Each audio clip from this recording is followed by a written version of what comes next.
Welcome to MAGL, Topics of Interest. I am Dr. Stephen Shapps, and with me today is Dr. Harry Summers. Thank you.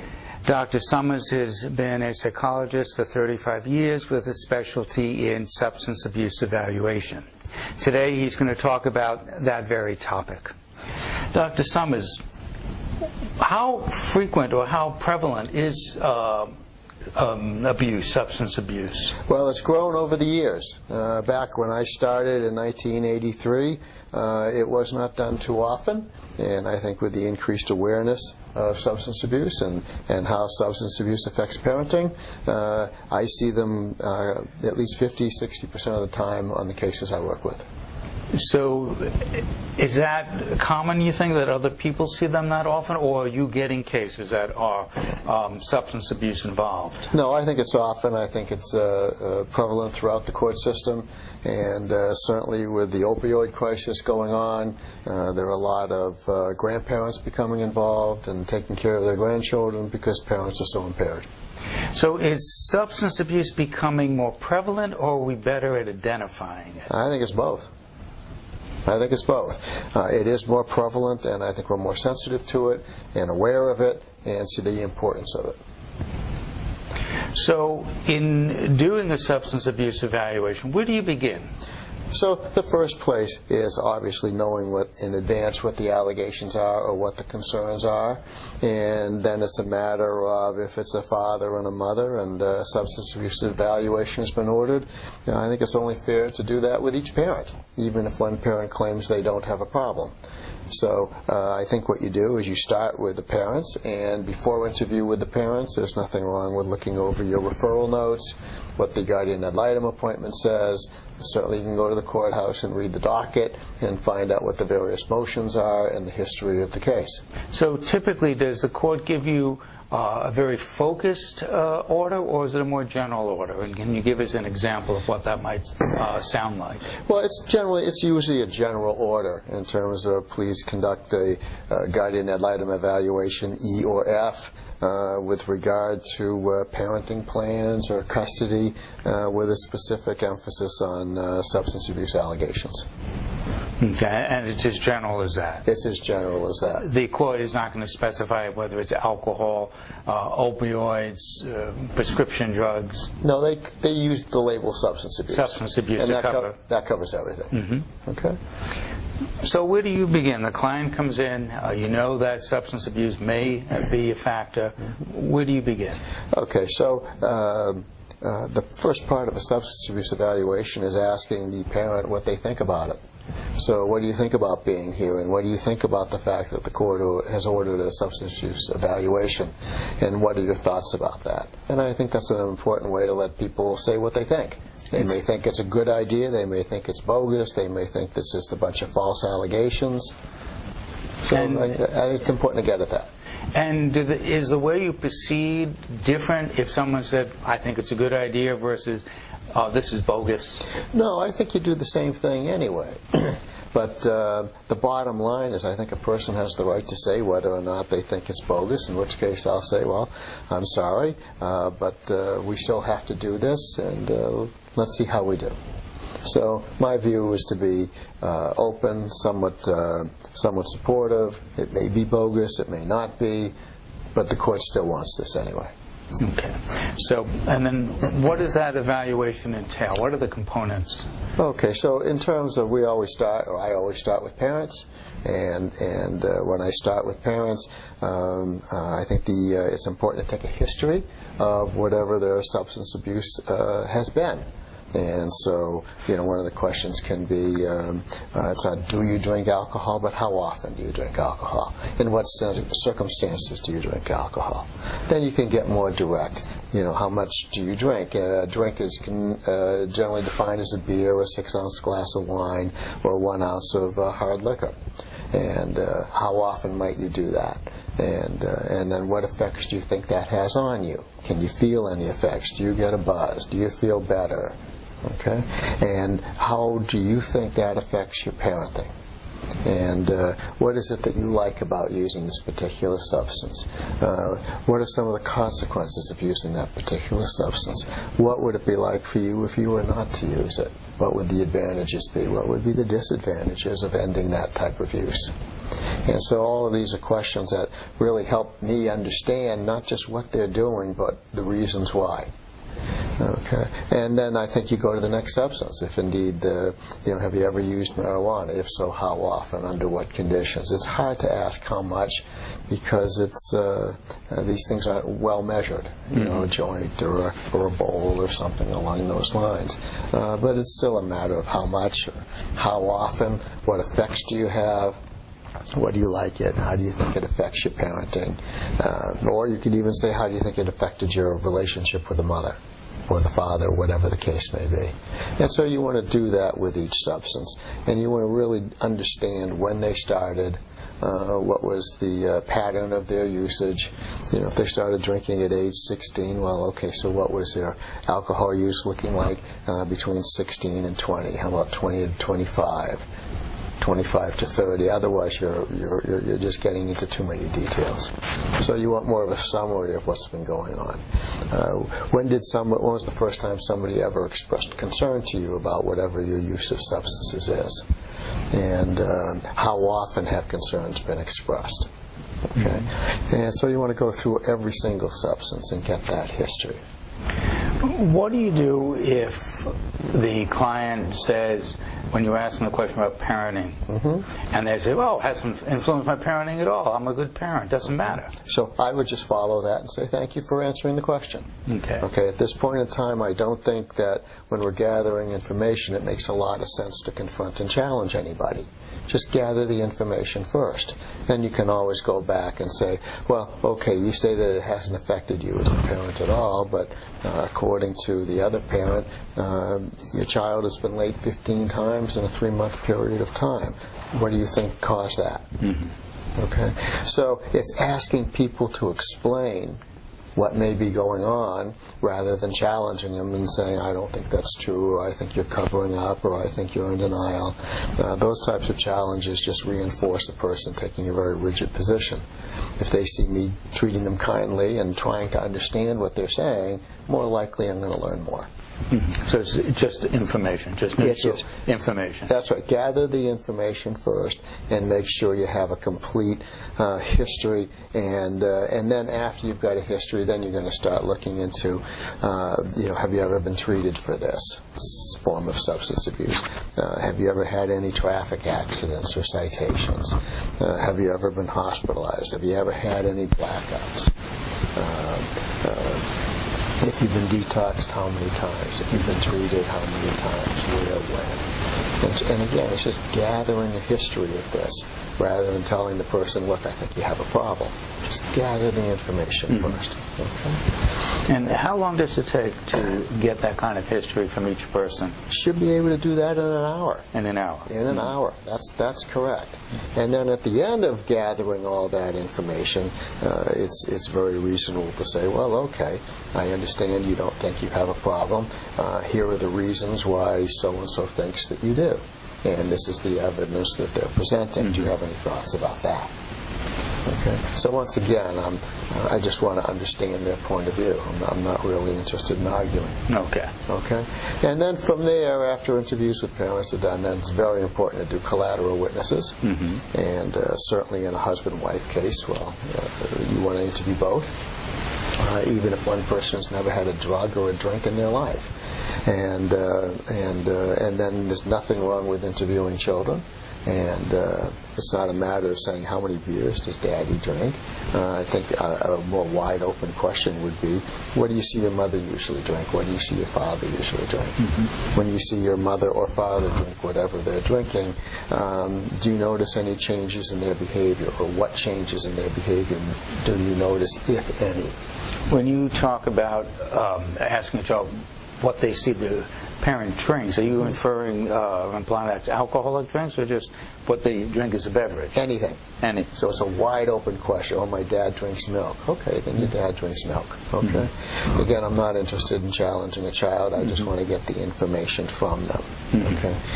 And if a child is a bit more open, then again, I think it's not so much trying to get the child to say how much a person is using, how often they're using. I think it's more understanding what the child thinks about that parent, when they are using, and what changes they may see, or how is mommy different, or how is daddy different when they do this. Okay, so these are wide open questions. They're not leading questions. Okay. What do you do if the child begins to give you a litany of what may be programmed material by the other parent? I found bottles, daddy drinks his brown stuff, and he gets very silly or he gets very angry, but it doesn't sound like the child's words. So it may sound very much like whoever's complaining about the father or the mother, in which case just listen and take it in. I don't think that's a time to challenge a child at all. Okay, it's a matter of thank you very much for giving me this information. I appreciate it. Okay, and then if you think that some of this has been programmed, then it's very okay to say to the mother or the father, whoever it may be, you know, it's interesting, when your child spoke to me about the other parent's use, they used a lot of words that you do. It seemed as though there's a strong similarity in the way that you two talk about this. How would you explain that? Okay. And that's the way I think you do that.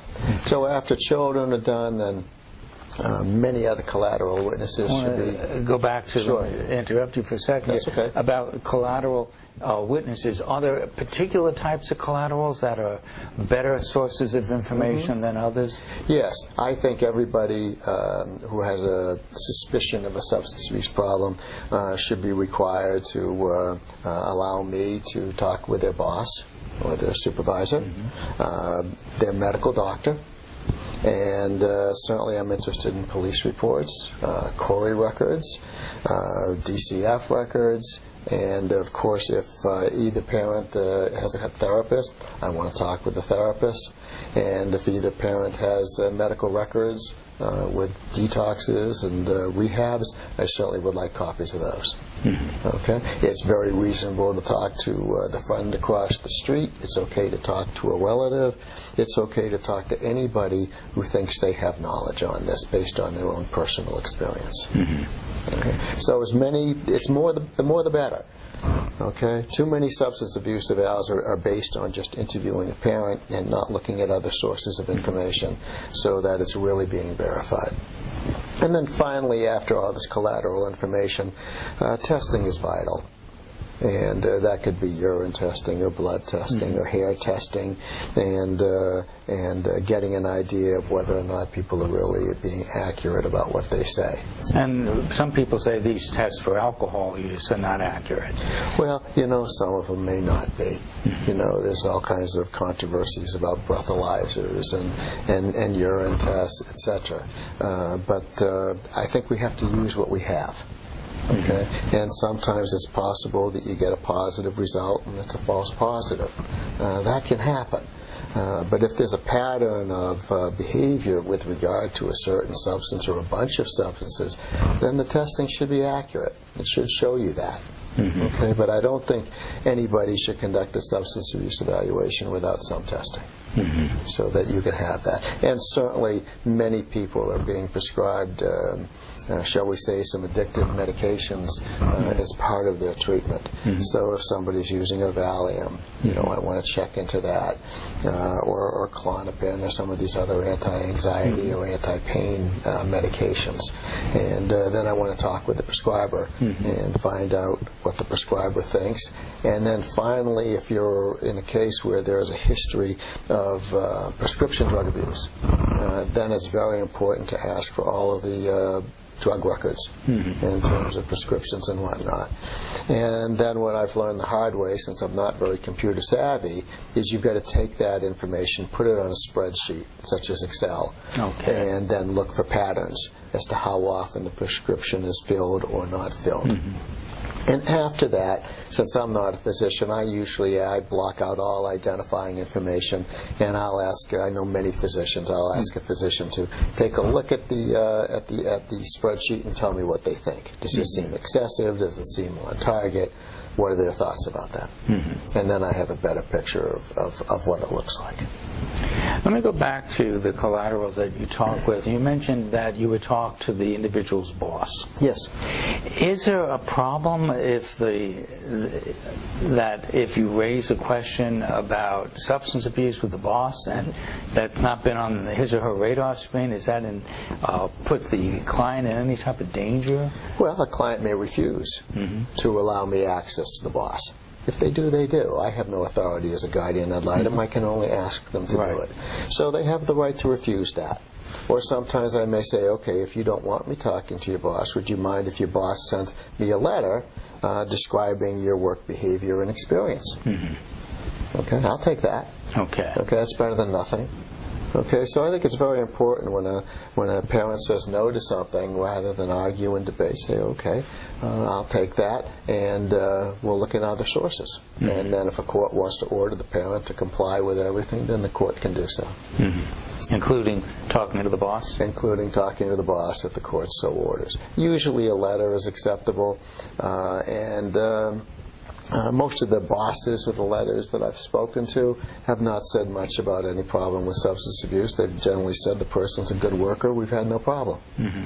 Okay, and if you do get a letter saying, well, there's been a lot of absences and a lot of unacceptable behavior, well, that's a lot of powerful information. Then we can say to whoever the parent is, how do you explain this? Okay, what do you think happened? So one of the things you threw out there was absences from work. So you could certainly ask either the boss or HR to provide an attendance record, if you will. Sure, absolutely. I think that's reasonable. It's just as well like calling the PCP, the primary care physician, and saying, you know, what kind of health is this person in? And have you noticed any medical reasons to suspect substance abuse? And that's a good source of information. So the broader the width of the collaterals that are interviewed, I think the stronger the report is, the more credible the report is. It's not just based on, gee, I met you, you say you don't have a problem, therefore you don't have a problem. Okay. Would you say that most people will deny their problems, or you can't generalize? I don't think it should be generalized. You know, being a guardian ad litem, as you are, we expect people to minimize or exaggerate or perhaps downright make inaccurate statements that they know are inaccurate. And so our job is to gather as much material so then we can go back to that person and say, look, here's the material I have. What's your explanation for this? Okay, and you know, here are reports from the school that say your daughter was late for school, and you're the one who takes your daughter to school, and she's late 15 times. Okay, yet you said that you don't think anything affected you as a parent. How do you explain that? Okay, so it's a very, very polite questions, and I think with polite questions in a soft tone, people are more likely to answer them and get less defensive. So I think style is important, and treating, well, we're supposed to do that anyway as guardians ad litem. We have to treat people with courtesy and respect. They deserve that. Are there any paper and pencil instruments you might use? So there are many of them. Okay, one of the most famous one is the MASH, the Michigan Alcoholism Screening Test. It's excellent, it's easy, it works beautifully. There are many other tests out there, and when people answer honestly, the test results are great. When they don't answer honestly, the test results are useless. Okay. So I usually don't use them, but I think it makes a lot of sense for anybody to do so. I think it shows a thoroughness. But under no conditions should the results of these tests be accepted without a lot of information to corroborate them, because it's so easy to deny. Now, on the MASS, the Michigan Alcohol Screening Test, that's available online, isn't it? It is. It's very, very popular. It's very, very easy. There's another test out there, and I forget what the full name is, but it's called the SASI. Subtle Abuse Screening. That's right. Substance Abuse Screening Inventory. That's it. So you know it better than I do. And that's a test that's supposed to help pick up on patterns of minimizing or denial. And, you know, it's like any test. It may do so, it may not. It may do so partially or fully. And so again, test results have to be combined with other sources of information so that then you can say, well, I've got all of this collateral information, and the SASE or the MAST is consistent with that. And these are specialized instruments for substance abuse. They are. Well, what about the more generalized psychological screening inventories? Okay. So the MMPI 2 or the MMPI-RF, they have scales that look at substance abuse and whether or not a person has a problem. And they may be a little less sensitive than the more than the tests that really focus in on it, but I think they're helpful. And I have no problem using them. And I think the most important thing to do with these tests is, rather than just read the computerized test report, is look for specific answers that the test report stated, and then ask the client about it. According to question 231, you answered that you've never had an alcohol problem. Was that an accurate response on your part? Or did you perhaps misunderstand the question? So you've got to dig in deep. You can't just take the face results. If you determine that there's a substance abuse problem there, what type of recommendations do you make, or what type of remediations are there out there? Okay, so if indeed there's clear evidence that substance abuse is affecting a parent as a parent, then the first step is, how do we protect the children? And so that's usually an access issue, and generally one is going to recommend some form of supervision. And if you look at some of the physiological studies on substance abuse, it would appear that to show full recovery, just from brain scans, takes about a year. Now, that doesn't mean there should be supervision for a year, but certainly you're looking at 3 to 6 months. And then during that period, you're looking at what you're suggesting the substance abuser does, whether it's AA therapy, perhaps a detox, perhaps a rehab, whatever types of programs that seem reasonable and are affordable. And certainly with that person, as access is continuing, even supervised access, you want ongoing drug and alcohol screening. So that you have an idea of whether or not a person's remaining sober or not. Clearly, if they are and their parenting is improving, then I think we can begin to decrease the amount of supervision. And if, on the other hand, they're not following through with treatment, or their behavior isn't improving, well, then supervision ought to continue. And in a very, very severe situation, then it has to end, meaning access to the children. So that's what you're looking for, and technology today is so much better. I know you've heard of SoberLink. It's a way of transmitting a breathalyzer result instantaneously to anyone that is chosen to see it. There is the interlock device, whereby people cannot drive without blowing into the device to make sure that their breath is alcohol-free. So the technology helps an awful lot, and of course technology can be beaten. A person can show that they've been drinking, and by the time the message goes out to somebody, they're already in the car driving. Or perhaps somebody has somebody else blow into the interlock device, and then off they go. So they're not perfect, but I think they decrease risk. And so I'm very, very likely to recommend that. And it's a wonderful way for people to prove that, at least with alcohol problems, that they are indeed abstaining. With other, I think the challenge is going to be with drugs like marijuana, whereby there's no way of measuring how much marijuana is in the system, and there's no longer a breakdown as to when somebody's above a given level and shouldn't be driving. Okay, and then certainly with prescription medications, once again, I think you have to ask a physician, what's the problem with driving here, or is there? Okay, because I don't have the expertise to know that. Okay. Is there anything else you would like our MAGL members and those who may be viewing, who will be with us today, to know about substance abuse evaluation? So very, very quickly, it's very reasonable to evaluate somebody who has claimed that they are indeed recovering, and they're working hard on their recovery. Or maybe they're not. Okay. So if a person is claiming that they are recovering or they're now sober and they're all better, some people actually say that, then you want to look at what they're doing to recover and or stay sober. And when looking at that, you're looking at two standards. It's length and strength.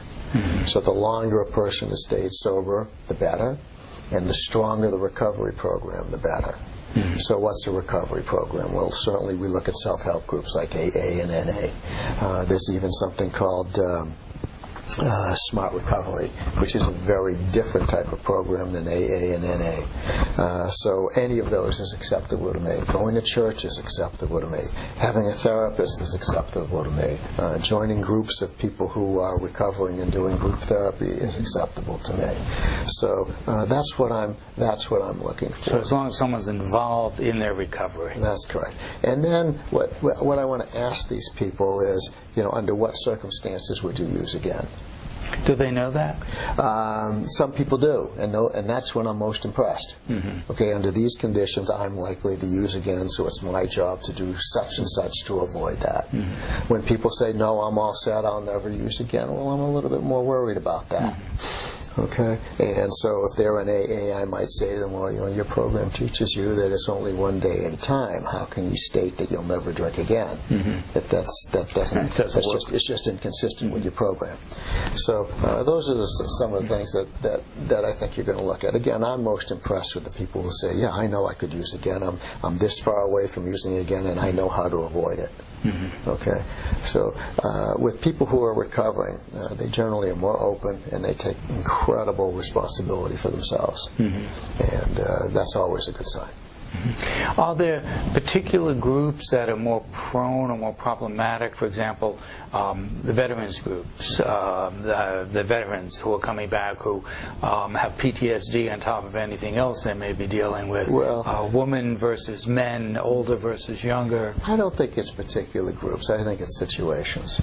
So if anybody has PTSD, woman or male, veteran, non-veteran, generally they're using to feel numb because they just want to take away all pain and all sensation.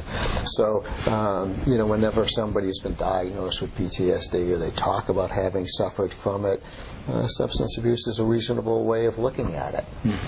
Certainly, the psychoanalytic explanation for substance abuse is called self-medicating.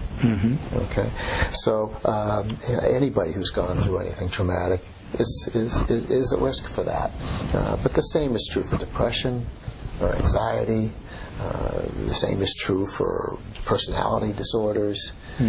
So I don't think it's a matter of young, old, veteran, non-veteran, male or female. I think substance abuse is equal opportunity, but there are some situations that are more likely to be associated with it.